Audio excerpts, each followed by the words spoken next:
Bismillahirrahmanirrahim. Assalamualaikum warahmatullahi wabarakatuh. Selamat datang di Sobat Mukmin. Kali ini kita akan belajar mengenai sejarah Nabi dan Rasul. Yuk kita belajar kisah Nabi Ismail alaihissalam. Ketika Nabi Ibrahim alaihissalam berusia 86 tahun, Allah Subhanahu wa taala mengaruniakan anak kepada beliau. Bayi itu seorang laki-laki diberi nama Ismail. Ismail alaihissalam lahir dari rahim Hajar. Setelah Ismail alaihissalam lahir, Nabi Ibrahim alaihissalam membawanya dan ibunya ke kota Mekah. Ketika itu, Mekah hanyalah sebuah lembah tandus yang gersang dengan cuaca yang sangat panas. Beliau membawa Ismail alaihissalam beserta ibunya ke sana karena perintah Allah Subhanahu wa taala. Setelah Nabi Ibrahim alaihissalam beserta anak dan istrinya sampai di Mekah, Nabi Ibrahim alaihissalam menempatkan Hajar dan Ismail alaihissalam di tempat yang sekarang telah menjadi Ka'bah. Kemudian, Nabi Ibrahim alaihissalam memberikan perbekalan dan makanan untuk anak dan istrinya. Lalu, Allah Subhanahu wa taala memerintahkan Nabi Ibrahim alaihissalam untuk meninggalkan Hajar dan Ismail alaihissalam di lembah yang gersang itu. Walaupun berat meninggalkannya, beliau yakin Allah Subhanahu wa taala tidak akan menyia-nyiakan mereka dan pasti akan menolong mereka. Ketika Nabi Ibrahim alaihissalam hendak pergi, Hajar mengejarnya dan menarik bajunya. Kemudian berkata, "Hai Ibrahim, hendak kemana engkau pergi? Apakah engkau akan meninggalkan kami di sini, sedangkan perbekalan kami sedikit?" Nabi Ibrahim alaihissalam tidak menoleh kepadanya dan hanya terdiam. Sampai berulang kali Hajar mengulangi perkataan yang sama, hingga akhirnya mengatakan, "Apakah Allah Subhanahu wa taala yang telah memerintahkanmu melakukan ini?" Nabi Ibrahim alaihissalam menjawab, "Ya." Dengan penuh ikhlas, Hajar mengatakan, "Kalau begitu, Allah Subhanahu wa taala tidak akan menyia-nyiakan kami." Pergilah Nabi Ibrahim alaihissalam meninggalkan Ismail alaihissalam dan Hajar di lembah Mekah. Walaupun sangat sedih, Nabi Ibrahim alaihissalam tidak ragu untuk menjalankan perintah Allah Subhanahu wa taala yang pasti akan mendatangkan kebaikan.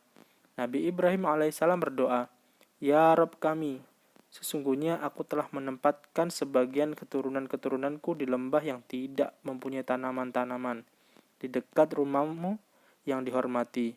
Ya Rabb kami, yang demikian itu agar mereka mendirikan sholat, maka jadikanlah hati sebagian manusia cenderung kepada mereka, dan berilah rizki kepada mereka dari buah-buahan, mudah-mudahan mereka bersyukur." Setelah beberapa waktu, Hajar kehabisan bekal. Hajar pun kehausan, sementara air tidak ada. Ismail alaihissalam sangat kehausan, sampai menangis terus-menerus. Ditambah lagi dengan udara yang sangat panas. Tentu tidak sampai hati Hajar melihat Ismail kehausan. Maka ia berusaha mencari air minum demi Ismail alaihissalam. Hajar pergi ke Bukit Sofa. Lalu dia turun dari Bukit Sofa hingga sampai ke tengah-tengah lembah. Lalu Hajar menaiki Bukit Marwah. Hajar tidak mendapatkan air sedikit pun. Tapi Hajar tidak menyerah. Ia menuruni Bukit Marwah hingga melewati dasar lembah. Hingga ia kembali menaiki Bukit Sofa. Hajar tetap tidak mendapatkan air. Hajar mondar-mandir dari Bukit Sofa ke Bukit Marwah sebanyak 7 kali. Ia tetap tidak mendapatkan air, hingga ia keletihan. Sesampainya di Bukit Marwah pada putaran yang ketujuh, Hajar mendengar suara. Hajar mencari sumber suara itu. Ternyata suara itu berasal dari air yang keluar di dekat Nabi Ismail alaihissalam. Hajar bergegas mendekati anaknya. Ternyata air itu keluar dengan deras. Maka Hajar segera membendungnya hingga menjadi seperti telaga. Hajar segera mengambil air itu untuk diminum dan diberikan kepada anaknya. Air inilah yang dikenal dengan nama air Zam-Zam. Air Zam-Zam terus memancar dengan derasnya sampai hari ini. Air Zam-Zam tidak berhenti mengalir hingga dapat dinikmati oleh kaum muslimin di seluruh dunia.